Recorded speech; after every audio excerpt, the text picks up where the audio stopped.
experts were all proven Do wrong. you see the message that you're sending? Evidence the system is working. We continue to expose the truth. That is where the story begins. Dogs, cats, bowling, llamas, and cycling. Thanks, Kimberly. See what I mean? Damage control at the White House. The massive uproar over President Trump's profane comment about immigration in foreign countries. The same Russian hackers who penetrated the Democratic Party are now going after the U.S. Senate ahead of the midterms. And whatever happened to California's high-speed rail project? This is Special Report.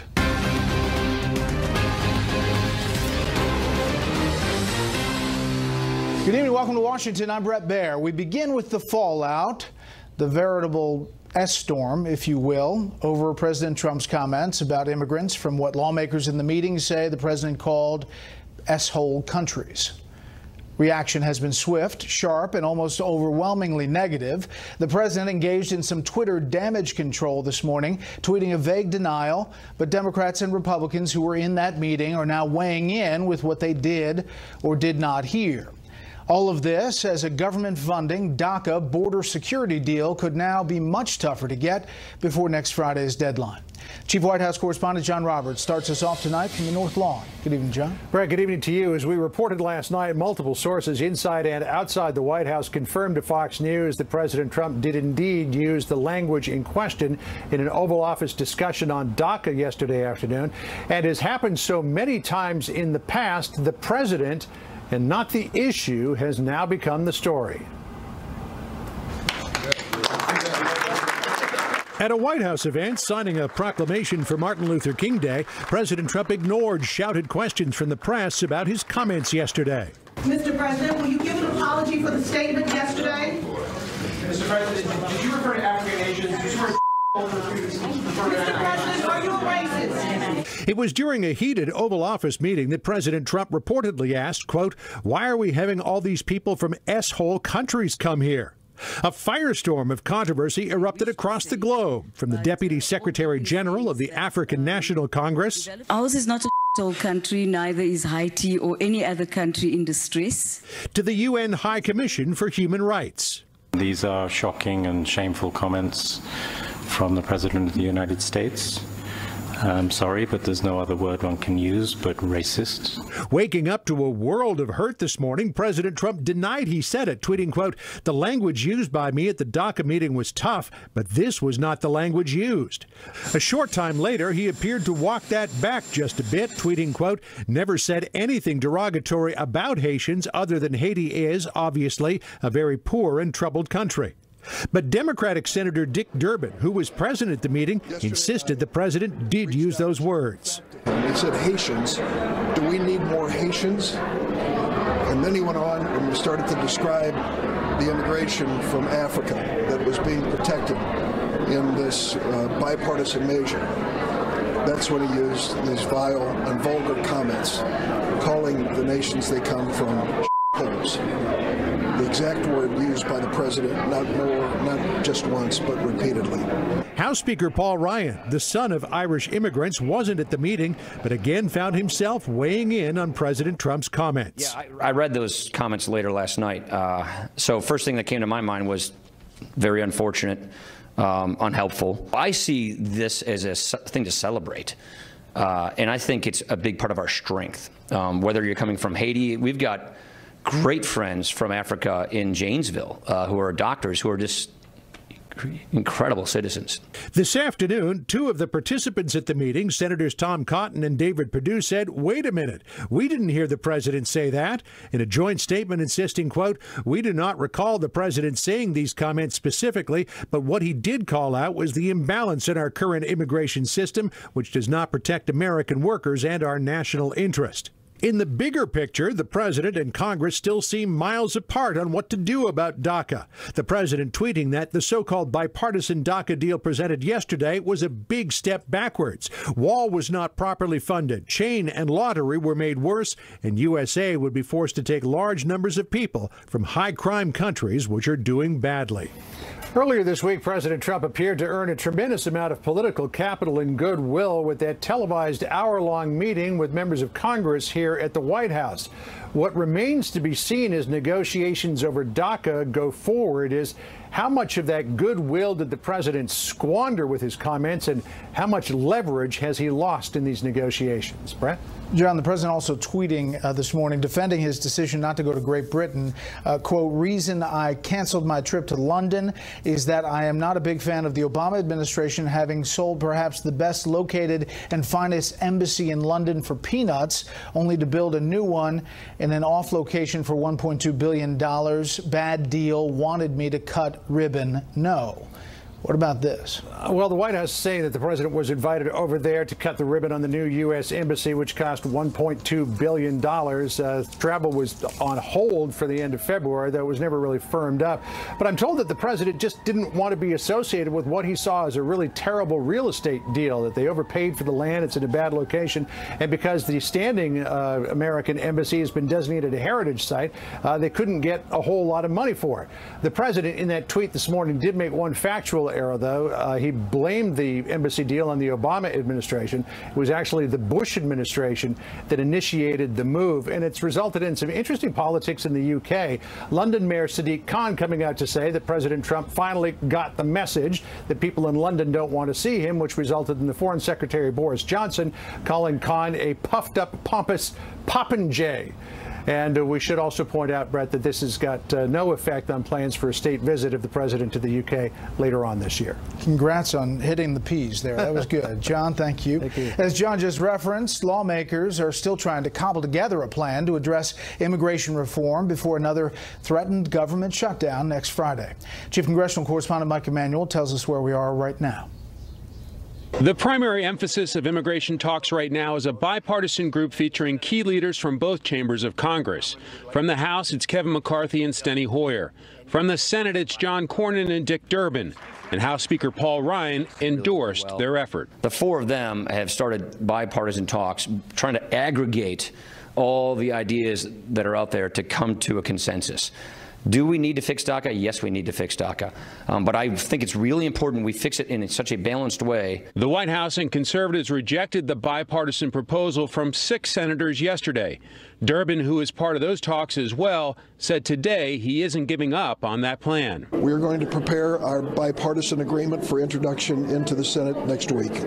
If the Republican leadership has a better alternative, bring it forward. If they don't, for goodness sakes, give us a vote. While the talks continue, other Republicans say it's critical to get at some of the core aspects of the nation's immigration problem. Chain migration is clearly important.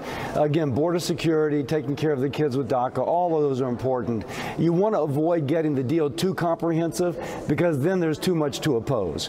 But if you can stay laser focused on the 4 pillars, if you will, then you can actually come to common ground. This debate comes as the government's due to run out of money 1 week from tonight, with Democrats pushing for a DACA deal and more money for domestic priorities. The Democrats need to stop playing politics with our military. They keep saying we've got to solve DACA before January 19th. They're even just stalling on budget talks over this issue. Today, the Speaker signaled there will be another stopgap measure, but insisted there won't be a partial government shutdown. We will have to do something short term because it's too short a notice for the Appropriations Committee to write a longer term bill. So they just technically wouldn't be able to write it. However, with the week ending in controversy, there are some concerned about distraction and Congress's ability to get things done, facing some critical deadlines ahead. Bret? In a short time. Mike, thanks. President Trump will not pull the U.S. out of the Iran nuclear deal, at least not right now. The president today once again extending sanctions waivers on the Islamic Republic. Correspondent Rich Edson has the specifics tonight from the State Department. Good evening, Rich. Good evening, Brett. And President Trump says he wants a new approach to Iran, and if not, he will pull the United States from the Iran deal in the next few months. The president wants Congress and European allies to demand of Iran access to all sites that international inspectors may request, also an end or an elimination to the sunset clauses in the Iran nuclear deal, among other concessions. In a statement, the president said, quote, "No one should doubt my word. If other nations fail to act during this time, I will terminate our deal with Iran. Those who, for whatever reason, choose not to work with us will be siding with the Iranian regime's nuclear ambitions and against the people of Iran and the peaceful nations of the world." The president says this is the last time he will agree to continue lifting sanctions tied to the nuclear agreement unless he secures those changes. That gives negotiators until about this spring to satisfy the president's demands. European allies that are also part of the Iran deal, the European Union, Germany, France, the United Kingdom, they say they're still reviewing the president's announcements. They have said the deal is working and that all parties should stick to it. In response to the president, Iran's foreign minister, Mohammad Javad Zarif, tweeted, quote, "The JCPOA, the Iran nuclear deal, is not renegotiable. Rather than repeating tired rhetoric, the U.S. must bring itself into full compliance, just like Iran." Now, the Trump administration also announced sanctions not related to the nuclear agreement on other Iranian activities. The Treasury Department says it is targeting those in Iranian leadership who they say displayed appalling mistreatment to those who were demonstrating in the streets of Iran over the last few weeks, along with those responsible for Iran's ballistic missile program and what they say are Iran's other destabilizing activities. Bret. Added to the congressional to-do list. Right. Rich Edson, live at the State Department. Rich, thanks. We have new information tonight about what North Korea may be doing to accelerate its nuclear weapons and missile programs. Correspondent Benjamin Hall tells us the Hermit Kingdom is going underground in a big way. Just days ago, North and South Korean officials sat down for talks, a major step forward in relations between the two nations. But today, a report suggests Kim Jong-un has no intention of curbing his nuclear ambitions, as new satellite imagery shows significant tunneling at the country's only known nuclear test site in Pyongyang, suggesting the area in the north is being prepped for a future test. Throughout December, mining carts and hundreds of personnel were consistently present around the West Portal, and there was significant expansion of the soil pile. The report says these activities underscore the rogue regime's efforts to maintain capabilities for future nuclear testing. Kim Jong-un did receive rare praise from another world leader, however, President Putin, who praised his fellow dictator for completing his strategic goals, saying he had, quote, won this round against the West. And now he is interested, of course, in cleaning up the situation, smoothing it, calming it. He is an absolutely shrewd and mature politician. At the moment, there are tenuous hopes for relative peace after the North and South re-established dialogue. But the White House said today U.S. policy towards the rogue regime had not changed. We continue with a maximum pressure campaign on the North Korean dictator. Nor has this stopped the U.S. from deploying 3 B-2 stealth bombers to the territory of Guam just this week. In another sign that U.S. pressure is working, today China, the North's most important trading partners, announced that trade with North Korea had dropped by 50% in December from the same period last year, as tighter UN sanctions took hold. Bret. Benjamin Hall in London. Benjamin, thank you. More U.S. troops will be going to Afghanistan this spring. Officials tell Fox the Army will deploy roughly 800 additional soldiers in April. That will raise total American involvement inside Afghanistan to about 15,000 troops now. The new forces will specialize in training the Afghan military closer to the front lines. As the war against ISIS winds down in Iraq and Syria, more U.S. jets will also head to Afghanistan, we're told, in coming weeks to provide close air support. Another spectacular day for stocks today. They surged to new record closes in the best start to the year since 2003. The Dow, as you see here, gained 228 today. The S&P 500 was up 19. The Nasdaq jumped 49. Again, all record highs. For the week, the Dow was up 2 percentage points. The S&P 500 gained 1.5. The Nasdaq surged 1 3/4. The markets are picking up in the new year, right where they left off. Let's get some analysis from Deirdre Bolton of Fox Business Network, who joins us from New York. Good evening, Deirdre, and these markets are hot. Good evening, Bret. They sure are. It was a huge markets day. You just gave some of the stats, but all 3 indices new records. So the Dow, the S&P 500, and the Nasdaq. Financial stocks, these were the standouts. Solid earnings results from JP Morgan Chase and Wells Fargo. Also, big tech played a big role. So you had Apple, Netflix, Amazon, all hitting record highs. Now, strategists say there are numerous reasons for optimism in the market, one of which is strong consumer spending. That makes up for 2/3 of U.S. economic power. So if you look to December retail sales, including restaurants, that number rose in December for the 4th straight month. 2017 was the strongest year in 3. Shares such as Target, Kohl's, they were standouts for the session, standouts for the week. So auto sales not included in that data, but Fiat Chrysler stock 52-week high today. The CEO, Sergio Marchionne, announcing that the car company would invest $1 billion in a Michigan plant, pay its non-senior employees $2,000 worth of bonuses, that is to say per employee, and the CEO says these decisions reflect the company's ongoing commitment to manufacturing in the U.S. He also said the company would be hiring about 2,500 American-based jobs. The company is in good company, if you like. It is one of 10 major corporations that have announced employee cash bonuses as a result of tax reform. So I went through, I only counted the companies that gave cash bonuses, so not even the ones that gave pay raises or other incentives. By my calculations, back of the envelope, cash bonuses that companies have already paid to American workers so far, $3.5 billion. So, Bret, yet another reason for optimism. Back to you. Billion with a B. Wow. Deirdre, thank you. Up next, how do you feel about merit-based immigration? We'll take a look at it. First, what some of our Fox affiliates around the country are covering tonight. Fox 11 in Los Angeles says search crews continue looking for survivors and bodies in the Southern California mudslides. The death toll stands at 17, 5 people still missing. Fox 46 in Charlotte as Republicans file an emergency appeal with the U.S. Supreme Court to try to preserve North Carolina's congressional map drawn by a GOP legislature. Earlier this week, a 3-judge panel struck down the map and ordered a new one be redrawn by January 24th. And this is a live look at Tampa from our affiliate, Fox 13. One of the big stories there tonight, Florida lawmakers consider a bill that would limit opioid pain prescriptions to just 7 days' supply. The law right now is 30 days.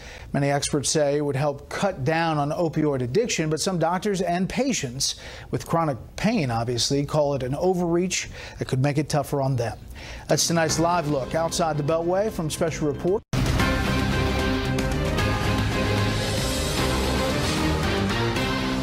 The president is once again advocating for a merit-based immigration system. So what does that really mean, and how popular or unpopular is it? Correspondent Doug McKelway takes a look tonight. I would like to add the words merit into any bill that's submitted. In an earlier time, merit was not a concern for immigrants to the New World. If you were disease and lice-free, there were boundless opportunities. Today, blue-collar wages have been dragged down by cheap immigrant labor, while the digital age has put a premium on merit-based immigration. Ultimately, I think we should go to a merit-based immigration system. If we get every single able-bodied American who is not now working or looking for work, and close that skills gap, get them from poverty into the workforce, we're still going to need people in this country. Right. Most advanced nations like Canada, Australia, Germany, even the United Kingdom have immigration policies with some or all of these requirements.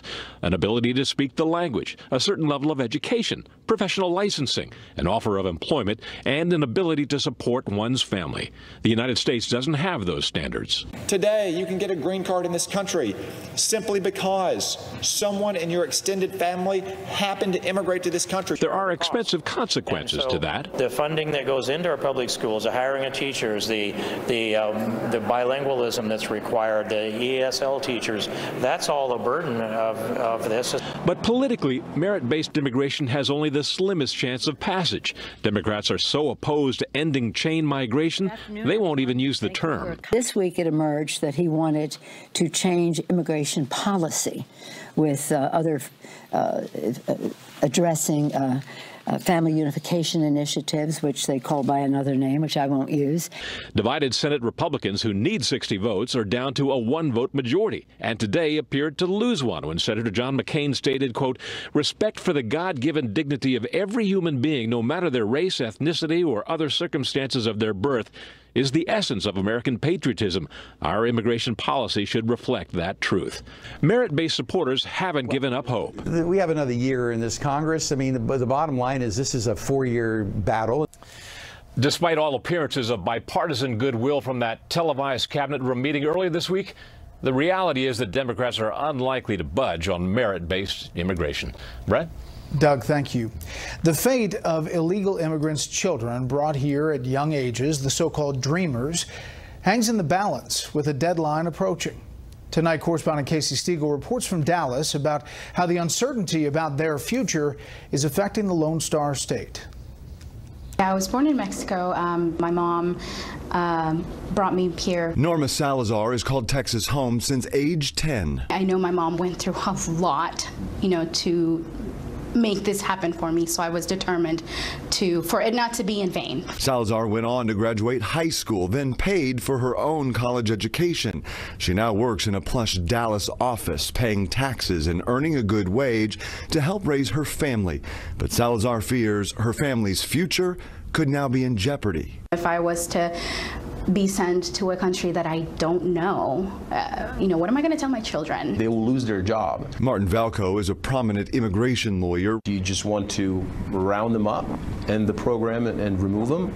I don't think that's the way to do it. They have been here, they've been brought here without their own volition. Those who support ending DACA say it's not that they don't have sympathy, but argue the law is the law. Come in legally and then never leave. Krikorian and other critics also maintain the cost of DACA puts a serious strain on American resources, costing taxpayers billions in education, health care, and other expenditures, and he believes it'll only get worse. Any amnesty creates an incentive for new illegal immigration as people abroad see that somebody else got away with it and they give it a try. Norma Salazar says that's simply not true.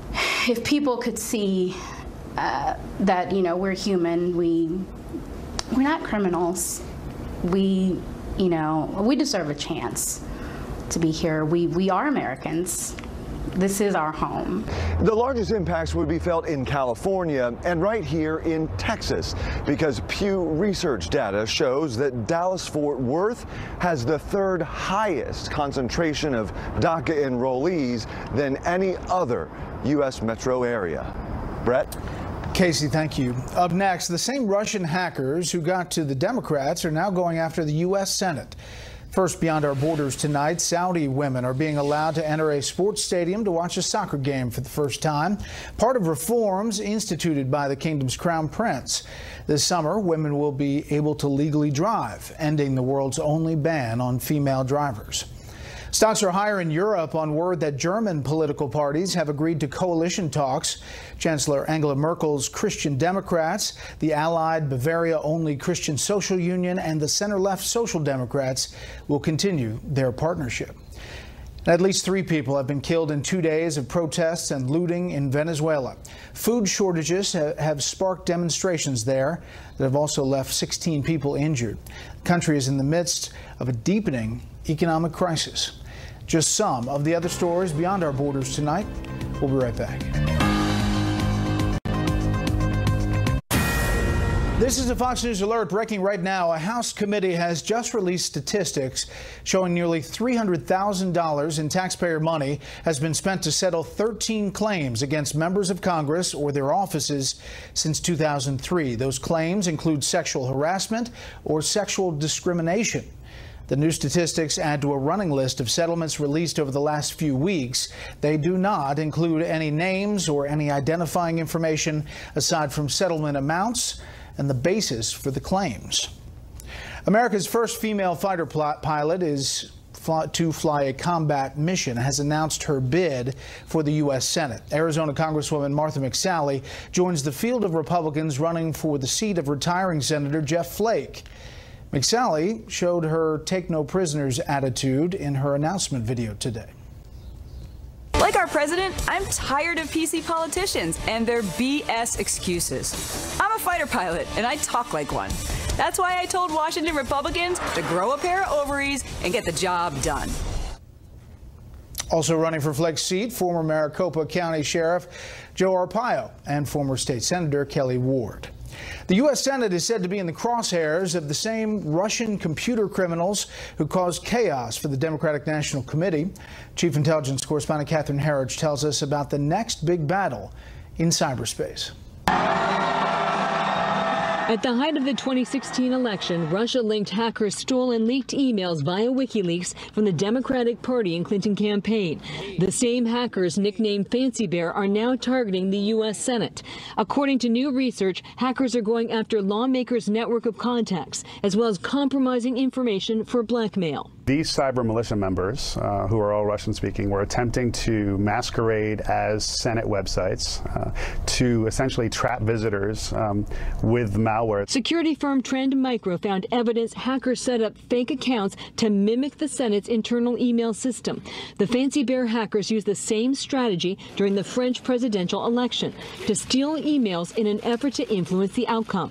While attribution is difficult, the U.S. intelligence community believes the hackers are closely aligned with President Vladimir Putin and Russian military intelligence. A recent Senate report commissioned by Democrats documented their decades-long effort to undermine democracy. The administration is not taking significant enough steps to punish Russia for its interference in our 2016 elections and to prepare us for the 2018 elections. After the election, experts note the Fancy Bear hackers went quiet. But with no movement on sanctions penalizing Moscow, the hackers got busy. The cyber report predicts that rogue political campaigns are not likely to go away in the near future, with the Olympics and major elections taking place in 2018. These influence operations are seen as low cost and relatively effective. Bret? Catherine, thank you.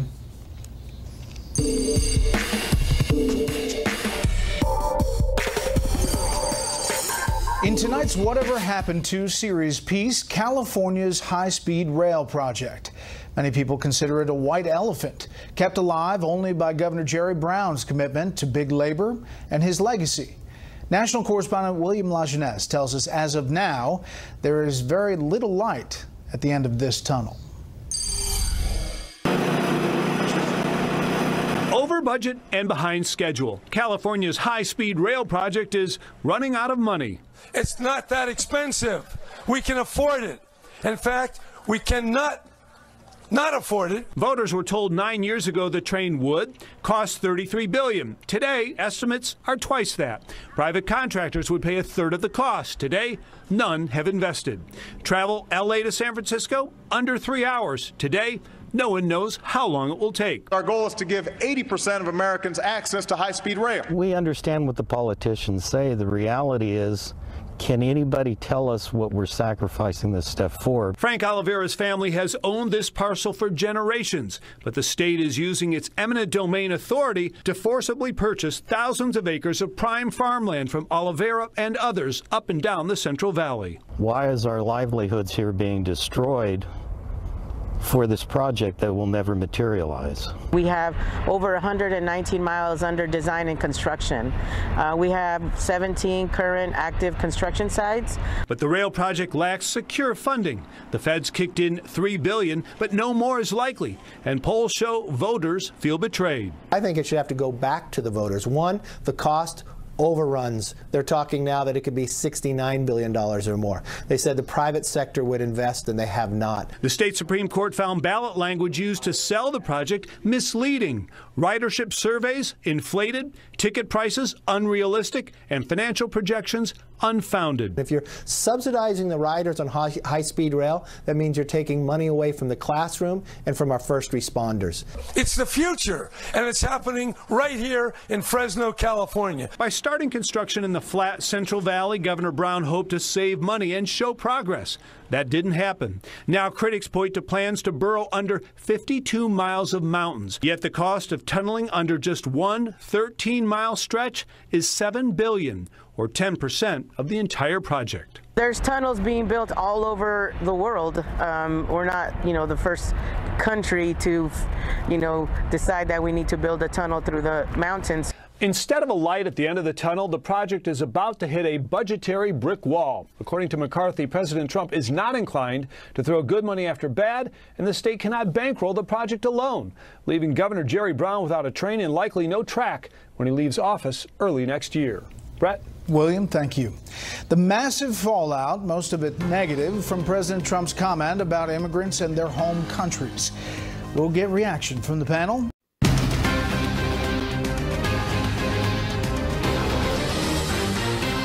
I cannot believe that in the history of the White House, in that Oval Office, any president has ever spoken the words that I personally heard our president speak yesterday, calling the nations they come from holes. The exact word used by the president, not just once, but repeatedly. I think there's definitely been selective leaks. There's been inaccurate reporting on this. I was not in that meeting, but what I can tell you is that he made it very clear that the language was not used, and it's very clear that this is the Democrats trying to derail this process. Yeah, I read those comments later last night.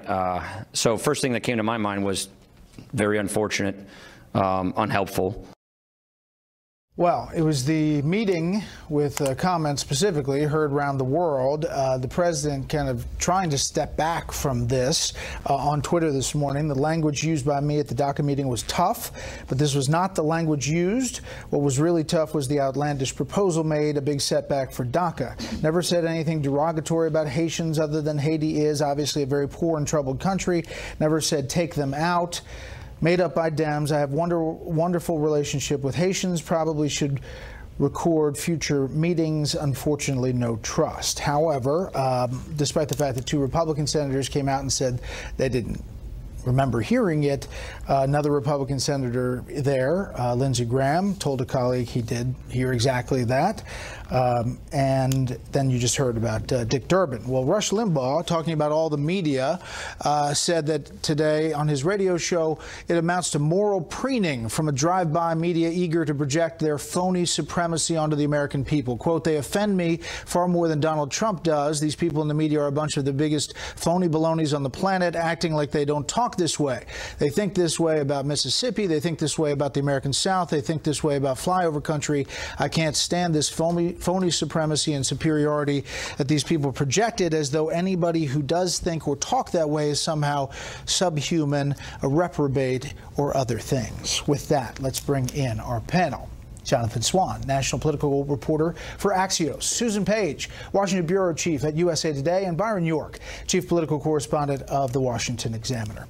Okay, just from our talking to people in and around at different sources, it doesn't seem like there's a lot of doubt that this conversation happened. Right. It's what the context was and what he was talking about on immigration, specifically merit-based immigration. It's also not surprising to people who spend a lot of time with the president, because it's how he feels. This is how he's always felt about this issue. And in fact, you often read about the sort of palace intrigue of the immigration discussions, you know, which staff is on which side. It actually doesn't matter a whole lot with immigration and trade, because the president has these very hardwired, instinctive beliefs, and that comment was perfectly in keeping with what he says privately, you know, repeatedly to people about these countries. Susan. But it just because he speaks about that privately doesn't make it less offensive in terms of language, and I think it's created this global firestorm because it crystallizes existing concerns about his attitudes on race. Well, I think now we want to figure out what effect this will have on these DACA negotiations. The president had already rejected this idea from the sort of self-appointed bipartisan group of 6 senators who said they were close to a DACA deal, said wasn't enough on the wall, said they were completely wrong on chain migration, said their idea on the visa lottery wouldn't work. I mean, the president had rejected that. As a matter of fact, I think his outburst in the Oval Office came as a result of them pitching this idea on the visa lottery, which he found completely unacceptable. So I think that Mercedes Schlapp was correct when she says the Democrats are trying to completely undermine this. We'll see what effect it has. Well, speaking of the long list of people who are saying this was a racist comment, here are a couple of them. It was racist. It was inappropriate, it was crude and loathsome. There are not enough adjectives really to describe how inappropriate the president's remarks were. Do you think he's a racist? His every sign is that he speaks like a racist. He conjures up those fears, but categorize him by a name does not quite address the issue. Senator Lindsey Graham releasing a statement following comments by the president. I said my piece directly to him yesterday. The president and all those attending the meeting know what I said and how I feel. This comes as the president, recognized Martin Luther King today in the ceremony, signing a proclamation, and then faced some questions yelled by reporters in the room. Yes, and it was sort of unfortunate timing. He was actually filming that Martin Luther King address while this was breaking, the news was breaking that he described these countries this way. One thing we know for sure after yesterday is that this immigration issue and DACA will not be solved by the so-called Gang of Six. And I think that one thing we've also learned is that Lindsey Graham miscalculated with the president. He has been flattering the president to no end, playing golf with him, complimenting him on his golf courses and his golf game, and really buttering him up. And people have been speculating as to why that might be. One of the policy issues he wants to bend him on is immigration, and this deal is just dead on arrival. And the people who pitched it, I do not believe will be the people who will take the final deal across the line. Right, because this meeting happened in the Oval Office. This bipartisan group, which is a fairly narrow group, said they had a deal, and then they walk in to find other senators like Senator Cotton and Representative Goodlatte from the House who said this is not a deal. So there's a reason why year after year after year we've continued to not have a deal despite negotiations with various groups, including some of the people who are in on this Senate group. I frankly am flummoxed by thinking about how they get a deal. Certainly by how they get a deal by next Thursday or Friday when they have to pass government funding or see the government shut down. It's got to be a continuing resolution again, right? The fourth time. But will everybody go for that? I mean, I think there are some forces that are against that idea too. But Democrats are trying to create a sense of urgency here, as if the DACA deal has to somehow be done by next Friday for the funding the government deal. It does not. The DACA deal, Trump's announcement would expire on March the 5th. Well, it does if Democrats say that that's the lever point that they make the deal. They had that opportunity in December and did not do it, and Republicans leadership down do not believe they're going to try to shut down the government for that. Let me just read one thing from a senior administration official about the conversation, and this is where the comment happens about merit-based immigration. Many nations, especially Canada, Australia, New Zealand, Norway, the list goes on, utilize merit-based. Why in the modern era should the U.S. take immigrants unskilled and unlikely to quickly integrate from questionable countries that have severe human rights issues, dysfunctional government, and failed economies? Why can't the U.S. look out for itself and its future? That we should bring in immigrants, 1.1 million annually is the steady state, that we need to require they speak English, they have usable skill for modern economy, will contribute and integrate, and will not go on welfare of any kind. That is what they're trying to pitch. Well, I don't know if your source is Stephen Miller, but that is a pretty good distillation of how he thinks about this and how the president thinks about this. This is probably the core of their immigration worldview, which is that people should be judged in a different way and that the immigration system should be overhauled around this idea of quote-unquote merit. Which would not have created a problem if Trump had simply read that statement. That's what I mean. In the Oval Office. He said that instead of... That sounds pretty rational, but he has undercut his own argument by creating instead this controversy over the offensive language he used. Okay, quickly, before we go to the lightning round, the president's physical exam today at Walter Reed National Military Medical Center, according to his doctor, went, quote, exceptionally well. The president is in excellent health, and I look forward to briefing some of the details on Tuesday. Dr. Ronnie Jackson from Walter Reed. Next up, the Friday lightning round, the Iran nuclear deal, winners and losers.